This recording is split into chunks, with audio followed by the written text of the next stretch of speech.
नमस्कार, आप देख रहे हैं एएनबी न्यूज और मैं आपके साथ सलोनी मलिक। एएनबी सुपरफास्ट में आपका स्वागत है। खबरों का सिलसिला शुरू करते हैं।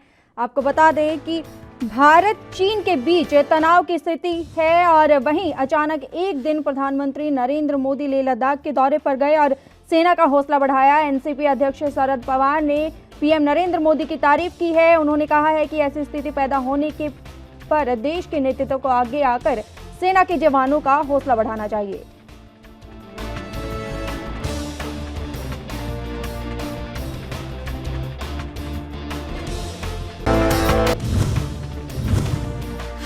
शरद पवार ने कहा, 1962 में जब हम युद्ध हार गए तब तत्कालीन प्रधानमंत्री पंडित जवाहरलाल नेहरू ने और तत्कालीन रक्षा मंत्री यशवंत राव चौहान एलएसी पर गए और जवानों का हौसला बढ़ाया। ठीक वैसे ही वर्तमान प्रधानमंत्री ने किया। जब किसी भी ऐसी स्थिति में पैदा हो, देश के नेतृत्व को आगे आकर सैनिकों का हौसला बढ़ाना चाहिए। दरअसल गलवान घाटी में भारत और चीन के बीच हुई हिंसक झड़प में भारत ने 20 जवान शहीद हुए थे और जानकारी के मुताबिक चीन के भी कम से कम 40 जवान मारे गए थे। इसके बाद से ही दोनों देशों ने लद्दाख में अपनी सैन्य क्षमता बढ़ानी शुरू कर दी थी। भारत और चीन ने ही फाइटर जेट से लेकर बड़े बड़े हथियार लद्दाख के पास जुटाने शुरू किए थे।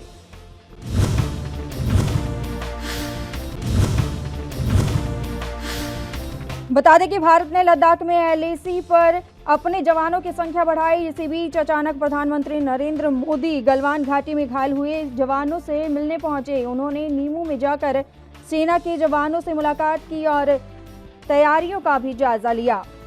देश की अगुवाई के तौर पर प्रधानमंत्री नरेंद्र मोदी ने अपने इस कदम के चीन को साफ संदेश दिया और भारत कहीं से भी झुकने वाला नहीं है और गलत हरकत का मुंह तोड़ जवाब दिया जाएगा।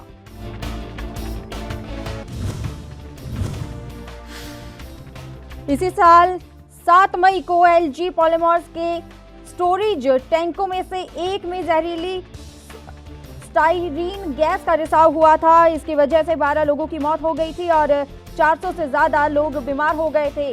गोपालतमन के पास आरआर वेंकटपुरम में एलजी पॉलीमर इंडिया प्लांट में स्टाइरीन गैस के रिसाव के बाद लोगों में भगदड़ मच गई थी।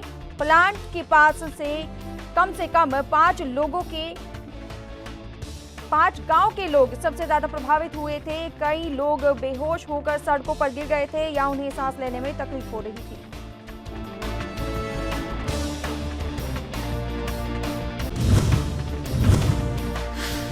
देश में पर्यटन को बढ़ावा देने के लिए सरकार ने पहल की। शिपिंग मंत्रालय की तरफ से कहा गया कि वो देश भर में 194 मौजूद लाइट हाउस को प्रमुख पर्यटन आकर्षण के केंद्र के रूप में विकसित करने की योजना बना रहा है। इसके अलावा ऐसी लाइट हाउस की पहचान करने के प्रयास होंगे जो 100 साल से भी पुराने हैं।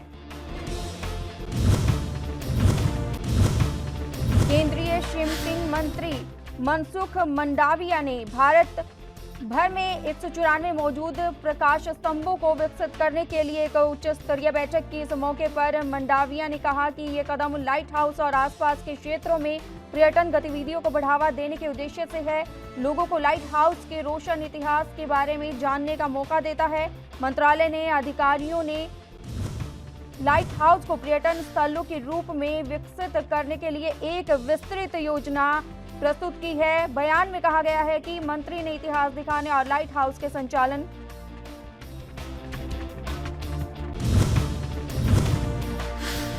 कोरोना महामारी के चलते देश के सभी स्कूल मार्च के महीने में बंद हैं। स्कूलों के लंबे समय तक बंद रहने से स्टूडेंट की पढ़ाई पर काफी नुकसान हुआ है। पढ़ाई में हुए इस नुकसान के चलते देश छात्रों के दबाव को कम करने के लिए सीबीएसई एकेडमिक ईयर 2020-21 के लिए 9 से 12वीं कक्षाओं के सिलेबस को 30% कम कर दिया गया है।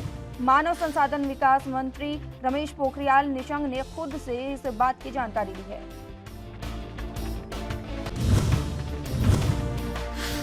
एचआरडी मंत्री ने अपने ट्वीट में लिखा, देश और दुनिया में पनपे हालातों के मद्देनजर सीबीएसई को पाठ्यक्रम को संशोधित करने और कक्षा 9वीं से 12वीं के छात्रों के लिए कोर्स के दबाव को कम करने की सलाह दी गई है। एचआरडी मंत्री ने कहा कि किसी सीखने की उपलब्धि के महत्व को ध्यान में रखकर मुख्य कॉन्सेप्ट को बरकरार रखते हुए सिलेबस को 30% तक कम करने का निर्णय लिया गया है।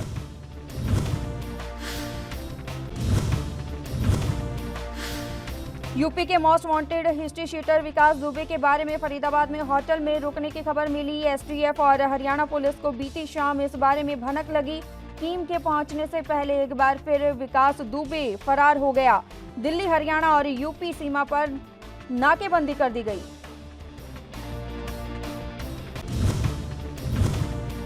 जानकारी के मुताबिक विकास फरीदाबाद में रहने वाले अपने एक परिचित की मदद से दिल्ली की कोर्ट में समर्पण करने की तैयारी में था। कानपुर के बिकरू में 8 पुलिसकर्मियों की हत्या कर भागे विकास दुबे पर 2.5 लाख रुपए इनाम की घोषणा की गई है।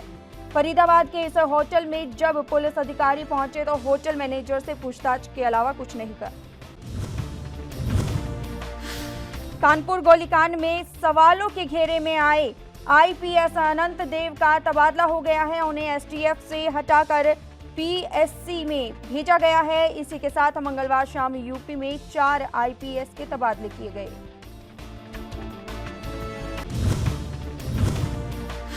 कानपुर में बिल्लौर के शहीद सीओ देवेंद्र मिश्रा के मोबाइल में मिली रिकॉर्डिंग में साफ पता चला है कि उन्होंने चौबेपुर के दरोगा विनय तिवारी की शिकायत एसएसपी अनंत देव से की थी। इसके बावजूद एसएसपी अनंत देव ने कोई रिएक्शन नहीं दिया।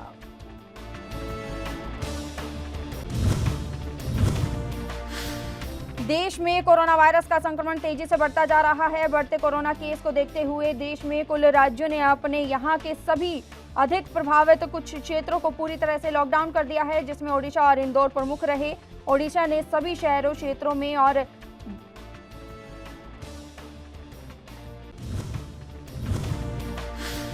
वहीं देश में कोविड-19 से सबसे ज्यादा प्रभावित जिलों में शामिल इंदौर के हातोद कस्बे में इस महामारी के 27 मरीज मिलने के बाद प्रशासन ने वहां अनिश्चितकालीन के लिए लॉकडाउन लागू कर दिया है।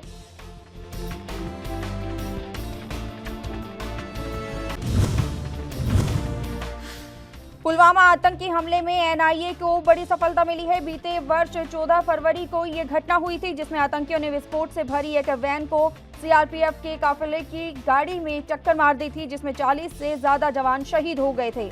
पुलवामा आतंकी हमले में जम्मू कश्मीर के रहने वाले भी गिरफ्तार किए गए हैं।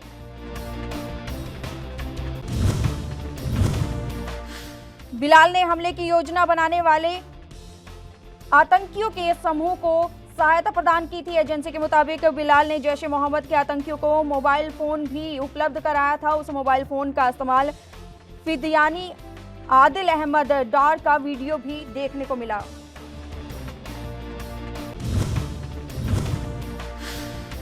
कानपुर में 8 पुलिसकर्मियों की जान लेने वाले विकास दुबे और उसके गुर्गों की तलाश तेज हो गई है। गैंगस्टर विकास दुबे के करीबी अमर दुबे को हमीरपुर में यूपी एसटीएफ ने मार गिराया है। हमीरपुर के मोदाहा में पुलिस और अमर दुबे के बीच एनकाउंटर हुआ, जिसमें पुलिस ने अमर को मार गिराया।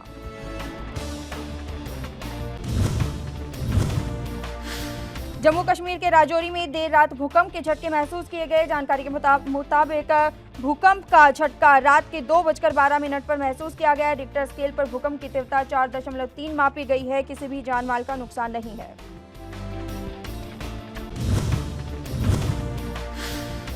भारत के कई हिस्सों में लगातार भूकंप के झटके महसूस किए जा रहे हैं। अरुणाचल प्रदेश में मंगलवार रात भूकंप के झटके लगे, हालांकि जानमाल का नुकसान नहीं हुआ। भूकंप के झटके को इंडोनेशिया और सिंगापुर में भी लगे। यह भूकंप रिक्टर स्केल पर 6 से ज्यादा मापा गया।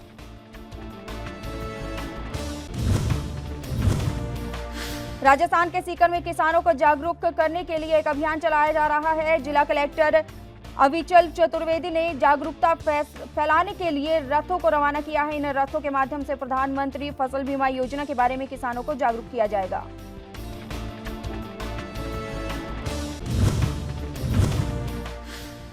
यूपी में गाजियाबाद के जहां एक डॉक्टर एक्सिस बैंक के एटीएम में पैसे निकालने गए थे, पैसे नहीं निकाले तो उन्होंने मशीन को ध्यान से देखा कि पिन नंबर वाली जगह के पास डबल टेप से चिपकाई गई है।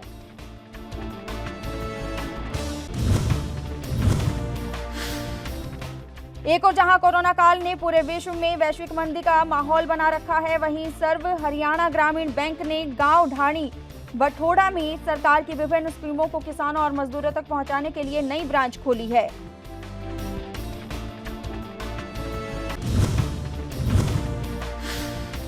हरियाणा के उप मुख्यमंत्री और जेजेपी नेता दुष्यंत चौटाला मंगलवार को पंचकुला स्थित पीडब्ल्यूडी रेस्ट हाउस पहुंचे, जहां उन्होंने भिवानी और दादरी हलके के बुलाए गए जेजेपी पार्टी के पदाधिकारियों और कार्यकर्ताओं के साथ बैठक की।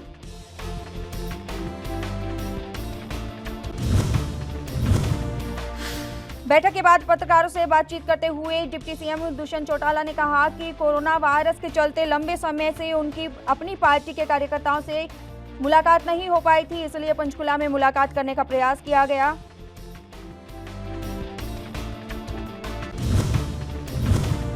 उत्तर प्रदेश के संभल जिले में गांव गढ़ा के जंगल में मंगलवार को एक युवक का शव नीम के पेड़ से लटका मिला। पुलिस ने शव को कब्जे में ले लिया है। एक हफ्ते पहले भी इसी गांव में प्रेमी युगल बंटी और सुखिया का शव मिला था।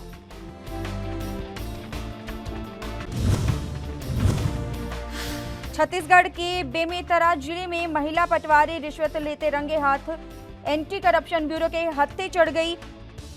एसीबी की टीम ने शिकायत के आधार पर मंगलवार को पटवारी को रिश्वत लेते हुए गिरफ्तार किया।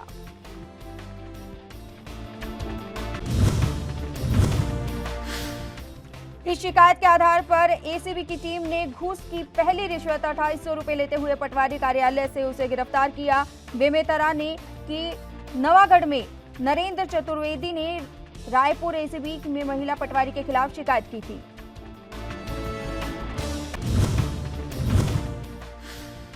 पंजाब के जालंधर में कोरोना महामारी के मद्देनजर जिला प्रशासन ने मकसूदा मंडी में भीड़ न हो इसलिए प्रतापपुरा में नई सब्जी मंडी खोल दी है, जिससे सोशल डिस्टेंसिंग बनी रहे। लेकिन जालंधर के प्राइम प्लाजा एक्शन मुठभेड़ में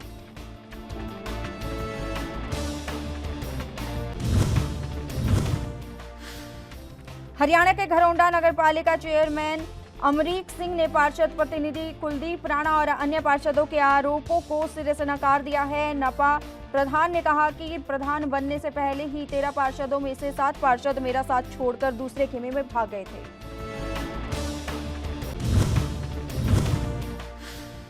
यूपी के बाराबंकी जिले के लखनऊ अयोध्या हाईवे पर झाड़ियों में एक महिला का शव मिला है। महिला का शव 2 सूटकेसों में मिला है। ये मामला बाराबंकी कोतवाली क्षेत्र के सफेदाबाद का है।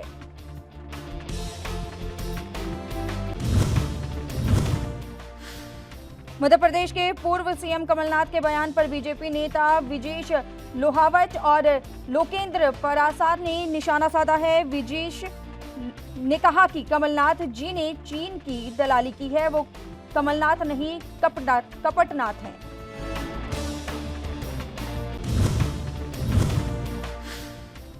चीनी सेना ने पूर्व लद्दाख में हॉट स्प्रिंग और गोग्रा में झड़प वाले क्षेत्रों से अस्थायी ढांचे को हटा दिया है और सूत्रों से मिली जानकारी के मुताबिक मंगलवार को लगातार दूसरे दिन भी सैनिकों की वापसी का सिलसिला जारी है।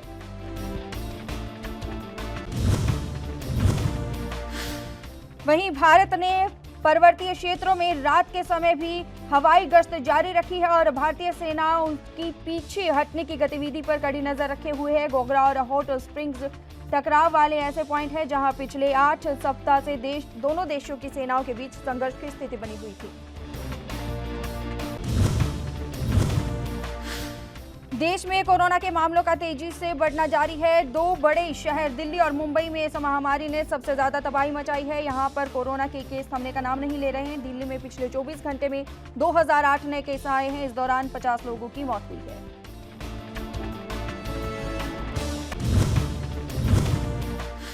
झारखंड में कोरोना संक्रमितों की संख्या 3000 के आंकड़े को पार कर गई। झारखंड में अब तक कोरोना के 3018 मामले मिल चुके हैं। मंगलवार को कोरोना के 139 नए मामले सामने आए। स्वास्थ्य विभाग से मिली जानकारी के मुताबिक झारखंड में अब तक कोरोना के 2000 से ज्यादा मरीज हो चुके हैं।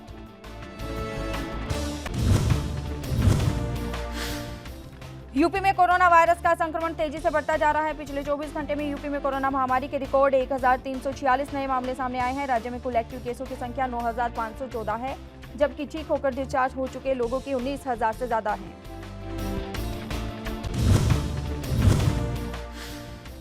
असम में कोरोना के 814 नए मामले सामने आए हैं। इसमें से गुवाहाटी में 588 मामले सामने आए हैं। प्रदेश में कोरोना के कुल मामलों की संख्या 13,336 हो गई है। 8,329 मरीज अभी तक ठीक हुए हैं।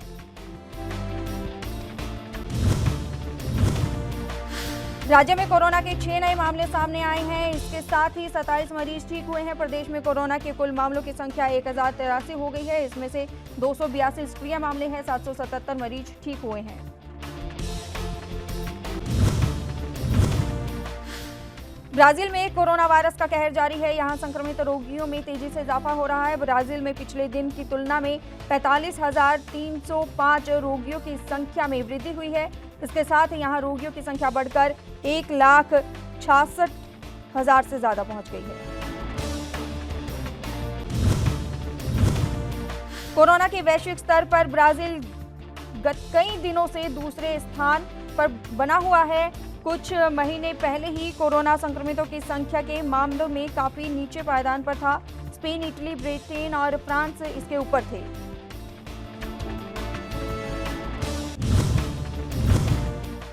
अमेरिका में कोरोना मरीजों की तादाद 29,10,023 हो गई है। वहीं मृतकों की संख्या का आंकड़ा 1,30,090 पर पहुंच गया। महामारी से सबसे ज्यादा प्रभावित न्यूयॉर्क प्रांत है।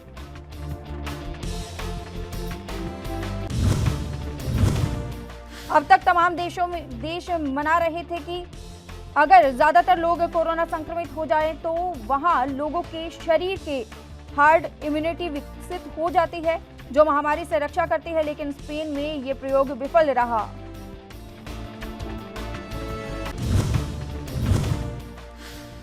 वहीं इसमें 61,000 से ज्यादा प्रतिभागियों के नमूनों पर सीरोलॉजिकल अध्ययन हुआ। मरीजों के नमूने में एंटीबॉडी का पता लगाया जा सके। जितने ज्यादा लोगों के शरीर में एंटीबॉडी मौजूद होगी उससे ज्यादा हार्ट इम्यूनिटी हासिल होगी।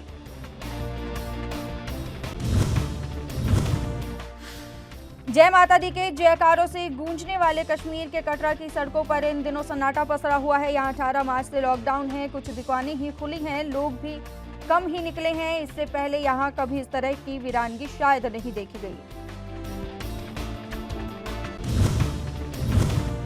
इसको लेकर श्राइन बोर्ड ने एसओपी तैयार की है। हर दिन 5 से 7,000 लोगों को दर्शन की अनुमति होगी। दर्शन के लिए कटरा आने से पहले ऑनलाइन रजिस्ट्रेशन करवाना होगा।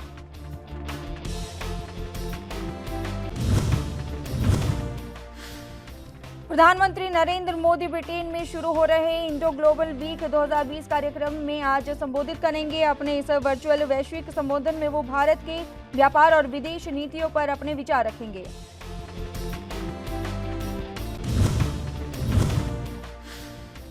इस 3 दिवसीय सम्मेलन में विदेश मंत्री जयशंकर, रेल और वाणिज्य मंत्री पीयूष गोयल, नागरिक उड्डयन और शहरी मामलों के मंत्री हरदीप सिंह पुरी, सूचना और प्रौद्योगिकी मंत्री रविशंकर प्रसाद और स्किल डेवलपमेंट मंत्री महेंद्र नाथ पांडे भी शामिल होंगे।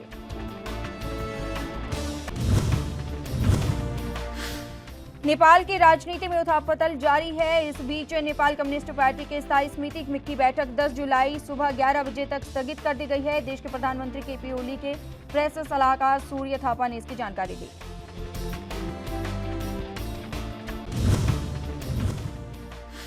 भारत के साथ पूर्व लद्दाख में सीमा पर तनाव के बीच चीन और पाकिस्तान ने आपस में अरबों डॉलर का समझौता किया है। पाकिस्तान के हिस्से वाले कश्मीर के कोहोला में 2.4 अरब डॉलर के हाइड्रो पावर प्रोजेक्ट के लिए यह समझौता हुआ है।